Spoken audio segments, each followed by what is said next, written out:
I just lost the video. I had set the high priest on my, okay. We will have the other video. I can play the rest of it, but this video is going to be, since I just sat the high priest on top of my keyboard. And we are starting again. We're talking about making the priest's clothing. Let me explain what I had just explained before I lost the video. This is the tunic. This is the ephod. Only the high priest has an ephod. He has every color, everything on it has meaning and has a purpose. The Lord commanded, and he made an ephod of blue, of gold, blue, and purple, and scarlet. I was in southern Mexico in a small town. I was actually in the town where they take the Pemex, which is Mexican gasoline, and burn something off the top. They have something called quemadores, which is a big pipe, and then fire comes out the top. And if you're within a 2 or 3 block area of that, it's too hot. I lived in the town where they do that. It's a very unusual town, Poza Rica, and the state is Veracruz.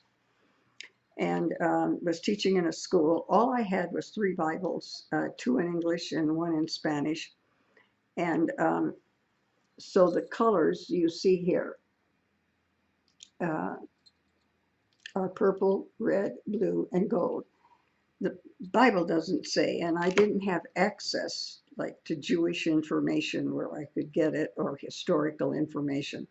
So I did just use those colors, but that white thing on top of his long robe is the ephod, and only the high priest has one.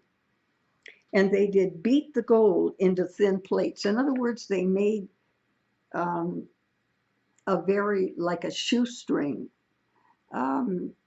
something they could attach to the outside of the ephod. It wasn't a thread, but it wasn't a bar of gold either.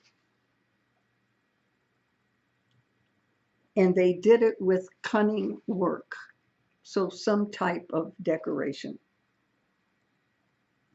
They made shoulder pieces for it to couple it together by the 2 edges coupled. Later, it's going to tell us the name of that stone. Well, let me get this as close to the camera as I can. This is on both shoulders, and it connects the front of it to the back of it.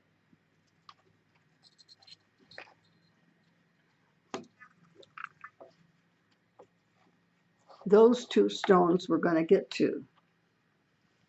They have meaning. These, of course, are things I could buy in a town where they made Pemex gasoline in the market. So these are not precious stones, they're earrings. And these are not onyx, they're gray buttons, okay? But they made shoulder pieces for it to couple it together. By the 2 edges, it was coupled. Couple means 2, so the 2 came together. The curious girdle of the ephod that was upon it was the same according to the work of the gold, the blue, the purple, the scarlet, fine twined linen. That's this stuff down here that I showed you. He made the robe of the ephod, woven work, all of blue. That's this. Now it does have a hem. We'll get to the hem later. I think I made the hem a little bit too big. But this is all blue, except for the hem.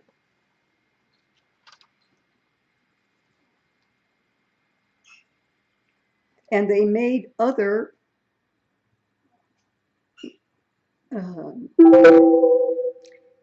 they made 2 rings of gold and put them on the 2 ends of the breastplate.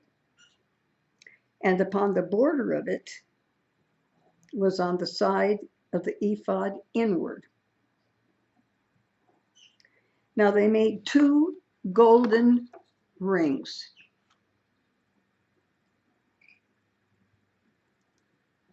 See these rings? The blue rings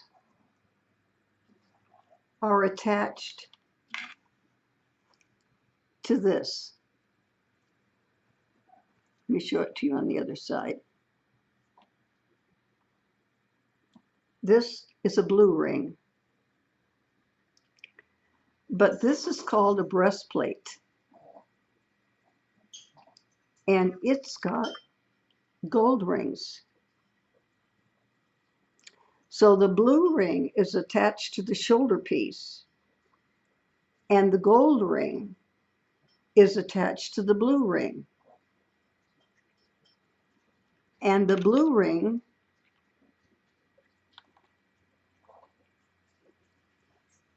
is what holds this to his shoulder.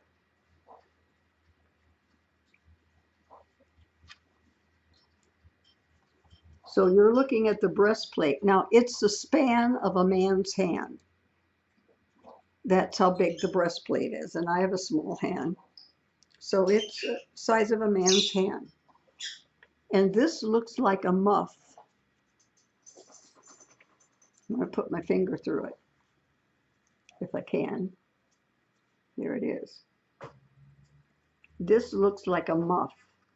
There was something inside here. And on this, I'll be reading it to you, are 12 stones. They're different stones, and these are not those stones. These are just earrings that I found in the market. You'll notice that on that, there is red and blue and purple thread. It's like a muff. It has something inside of it. It has 4 gold rings. This thing here that's going to hold it to him is going to go through those. Anytime, and it was a long time before Israel had a prophet. I'm looking at the clock. Anytime there was no prophet, and anybody had a question, what does God want? What does God say about this? What does God say about the other? They could go to the high priest and ask a question that could be answered yes or no. Inside of this were 2 articles. I can't describe them to you because the Bible doesn't describe them to me. Whether there were stones, whether there were coins, we don't know. But the way in which they were landed when they were thrown, and you're thinking of dice probably,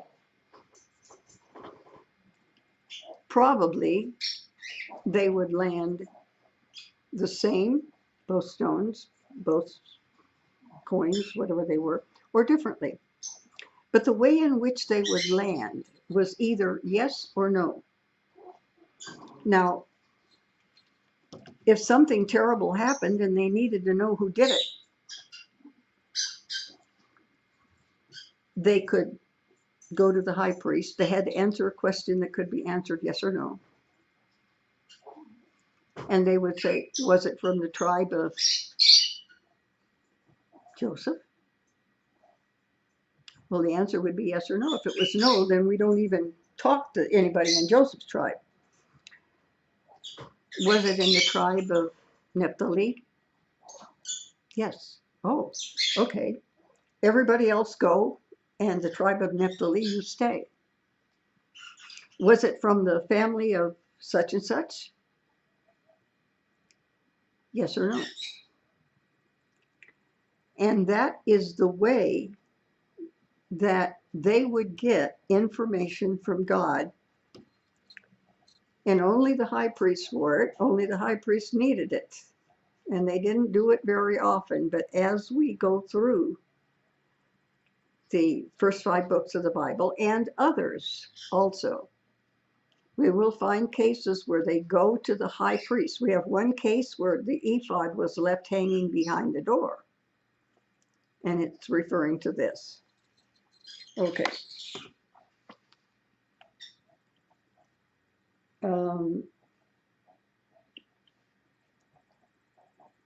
The girdle of the ephod was upon it. It had work also of purple, scarlet, and twined linen. And the onyx stones, those are the gray buttons that to me represented the onyx stones. They were what the blue was hooked to, that hooked the front ephod to the front part of the ephod to the back part of the ephod. And they were called ouches. So these gold things here and in each corner are called ouches. And they put them on the shoulders of the ephod, that there should be stones. Well, this calls them stones, for a memorial to the children of Israel, as the Lord commanded Moses.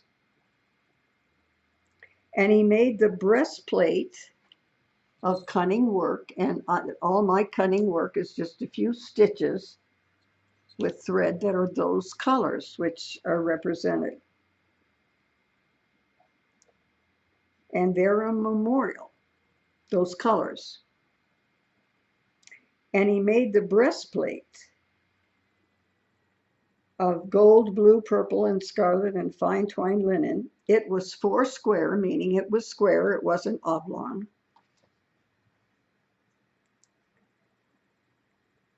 It was double. It had a front and it had a back. And a span of breadth thereof being doubled. So it was actually a rectangle which was folded in half and then sewn. It was 4 square. They made the breastplate,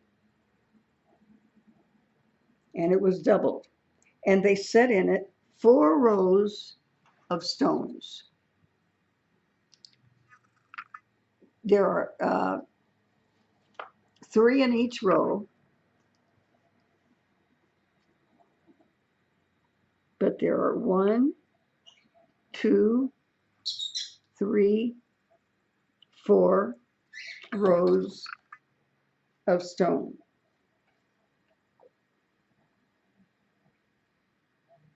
The first row was a sardius, a topaz, and a carbuncle. So that was the top row, those 3. The second row, an emerald, a sapphire, and a diamond. The third row was a ligure, an agate, and an amethyst. And the fourth row was a beryl, an onyx, and a jasper. And they were enclosed in ouches of gold in their enclosures.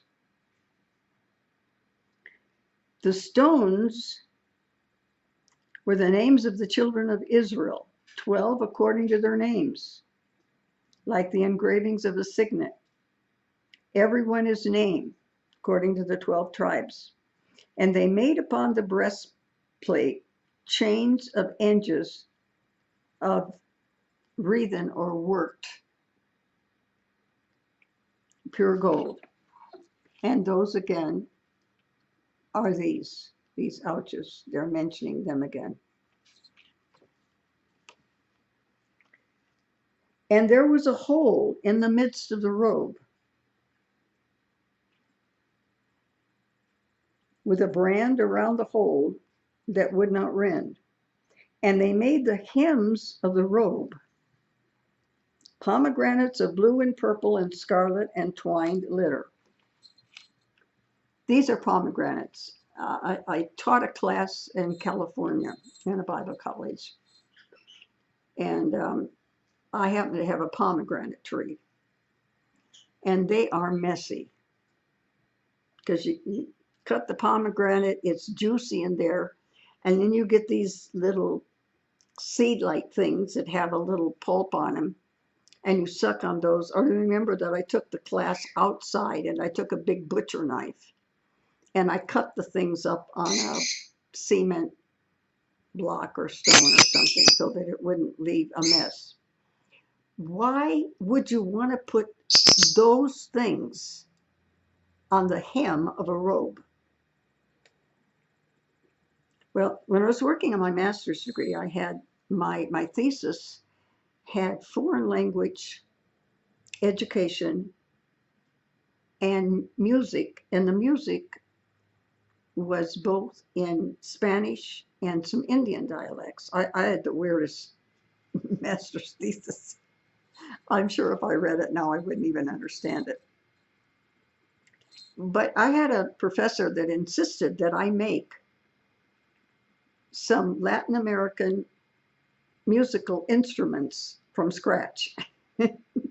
I'll show them to you someday. I made maracas, I made a huajo, a güiro, and some other original things, and she sent me to a gourd farm.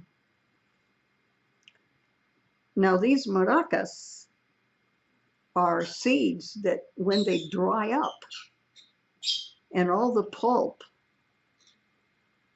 dissipates, these seeds are like little stones inside of a ball, and you shake them and they make noise. Now on the hem of the high priest, I just got this out of red thread to represent the pomegranate, but it also had bells.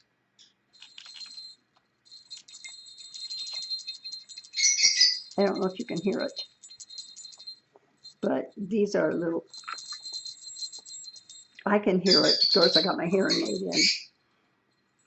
On the hem were bells and pomegranates. Now, what I'm telling you about the pomegranate, the Bible doesn't say that. I'm telling you that when those things dry up, they're like stones inside. I don't know if this portion of scripture is going to explain it to us, so we have to wait till we go to another one. But when the high priest would go in to minister, only he could go in.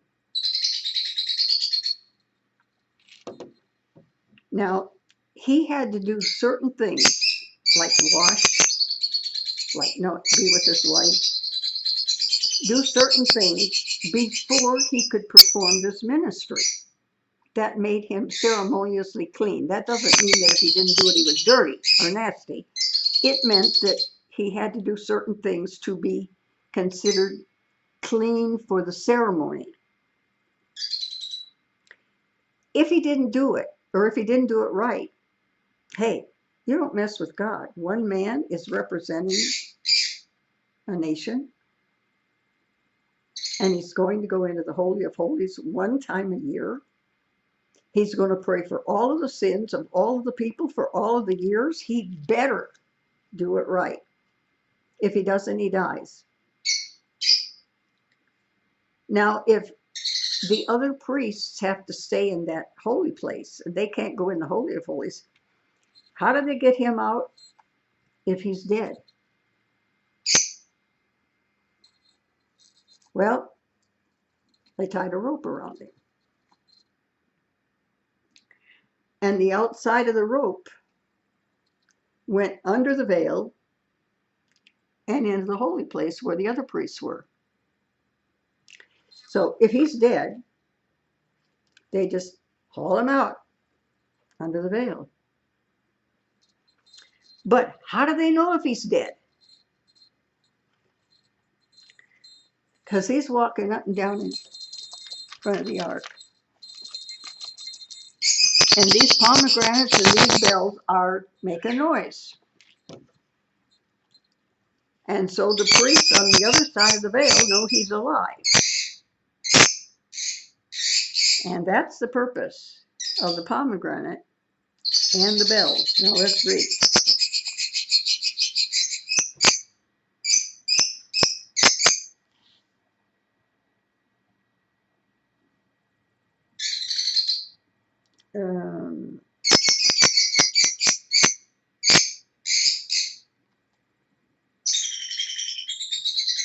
And they made the hems of the robe pomegranates of blue and purple and scarlet and twined linen. And they made bells of pure gold and put the bells between the pomegranates. So you got a pomegranate, a bell, a pomegranate, a bell.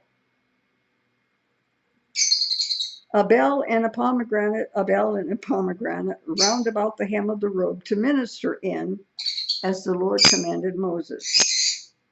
And they made coats of fine linen work for Aaron and his sons, and a mitre of fine linen and goodly bonnets. I guess the bonnet is in the other room. I'll show it to you next Wednesday. A thing for his head.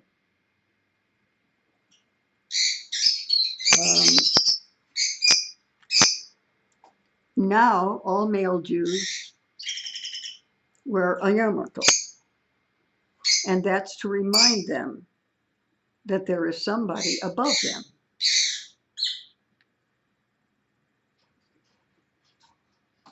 And they made coats of fine linen woven for Aaron for his sons, a mitre of fine linen, godly bonnets, and linen breeches of fine twined linen. These are his breeches. They don't come off. They're sewed on because that's the only way I knew how to make them. I'm not a seamstress. Okay.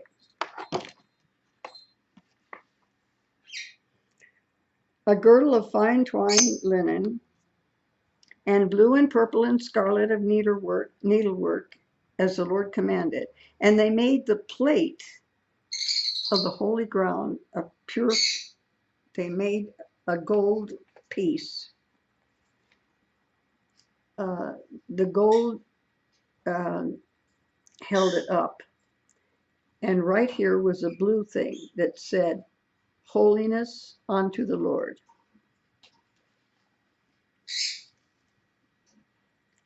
And they made the plate of the holy crown of pure gold and wrote upon it in writing the engravings of a signet, "Holiness to the Lord." And they tied onto it a lace of blue linen. Okay. To fasten it high upon the mire, as the Lord commanded Moses. Now, other than perhaps go over another rule or two that I did last week that I didn't finish, that I outline now. I did it so that I could give it to you more quickly than what I did, but it worked this way. I'm not sure I can do this right now. This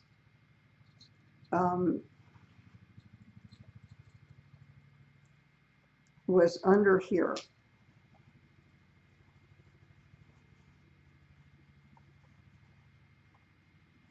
Now this is white linen, and it has, like other things I have, just the thread to show the colors of the purple, of the red, purple, and blue. This comes under there.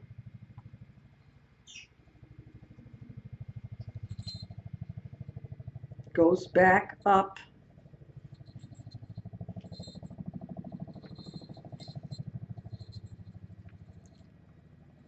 Now, I don't know, the Bible doesn't tell us. So I have just got this wound up, and I'm not going to wind it up now, but I have got it just wound up the way it worked for me. And this just holds the thing on. Now above it Let me get it back over here. And I'm just going to tie this in the back. Like I said, the Bible doesn't tell us the exact way it was tied. Had I been in a large city, had there been computers in those days, I would have been able to get more information and maybe done a better job. Now, whoops, well, I'll just tell you instead of show you. These gold ouches on the bottom are hooked to this thing I just put around them. That's what holds the bottom on, are the gold ouches. There are gold ouches on the top.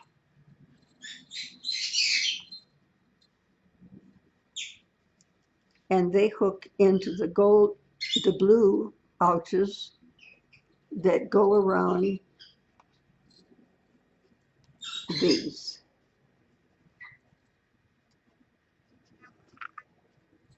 Okay. And he was barefooted, and you put his little cap on and his little thing that said holiness unto the Lord, and that's what he looked like. Let me read, I got a couple of minutes, just read a couple of those rules that I skipped over before. I outlined them so I wouldn't have to read a lot of the verse, but I could read just the rules. And let me give you a chapter or two of those. And I'm not giving you two chapters, I'm just giving you what I outlined here. He that smiteth a man, he will die, and he will be put to death. Eye for an eye, a tooth for a tooth, a hand for a hand, strike for a strike.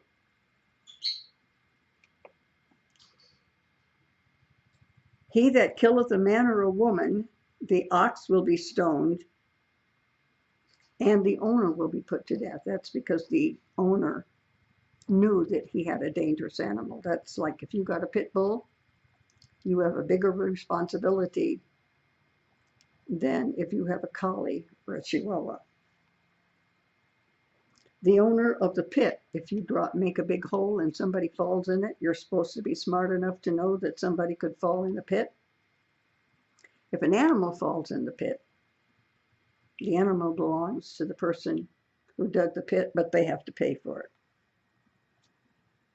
If a theft is found in his hand alive, whether it be an ox, a donkey, or a sheep, he'll pay double. If you catch him with the goods, he has to pay more than if you just learn through a witness what he'd done. If a man will cause a field or a vineyard to be eaten by his beast, he has to make restitution. Whatever, how much corn, how much wheat, how much grain the animal ate, you have to pay for that. Let's see if I have any. I have a couple of others. This has to do with an angel. God says he's going to give him an angel. Behold, I send an angel before you to keep you the way and bring you to the place that I prepared. Beware of him and obey his voice. Don't provoke him. Actually, it says provoke him not. For he will not pardon your transgressions, for my name is in him. In other words, I am giving him authority. It's like when the policeman puts on the uniform, he's not speaking for himself as a person, but he's speaking for the police department. This angel has been given authority by God. He's not speaking as an angel. He's speaking with the authority of God, so don't provoke him. What he tells you to do, do it. Because if you don't, he will not pardon you. Don't bow down to other gods. You're going to another place. The people are going to be different. They're going to have gods. Don't get close. Don't listen to it. Don't let somebody talk you into it. Don't say, well, our culture has changed. We don't want to offend anybody. Don't bow down to them or serve them or do their works,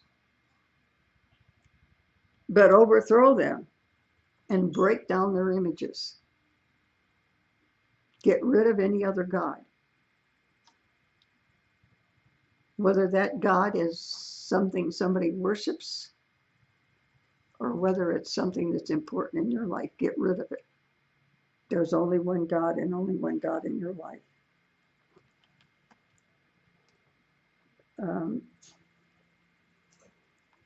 He said, I will not drive them out before you before a year, lest the land become desolate. He said, when we get to the promised land, I'm not going to empty all the people.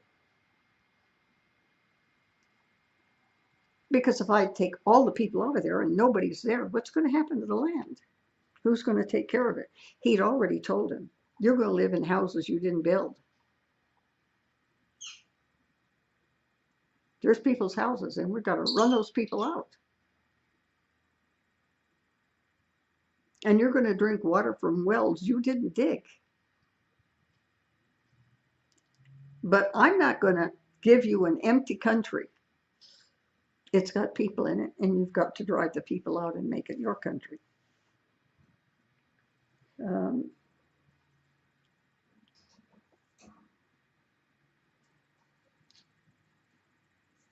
And then he says, I will send my fear before thee, and will destroy the people to whom thou shalt come, and I will make all thine enemies turn their backs on you.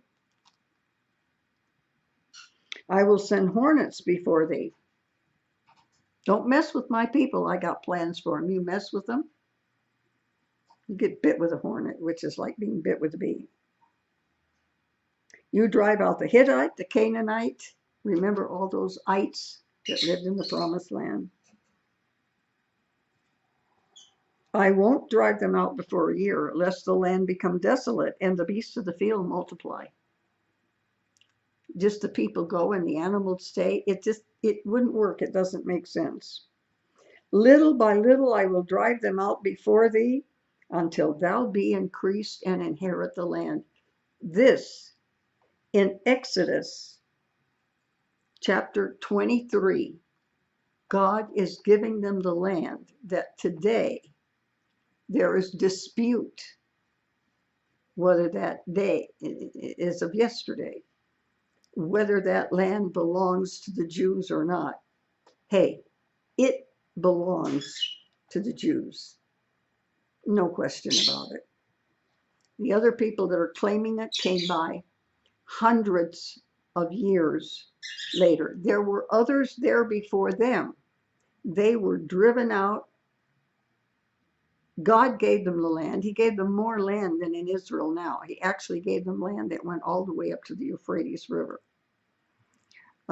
which would take in part of Syria and part of Iraq. And I believe part of it, a little bit of Egypt.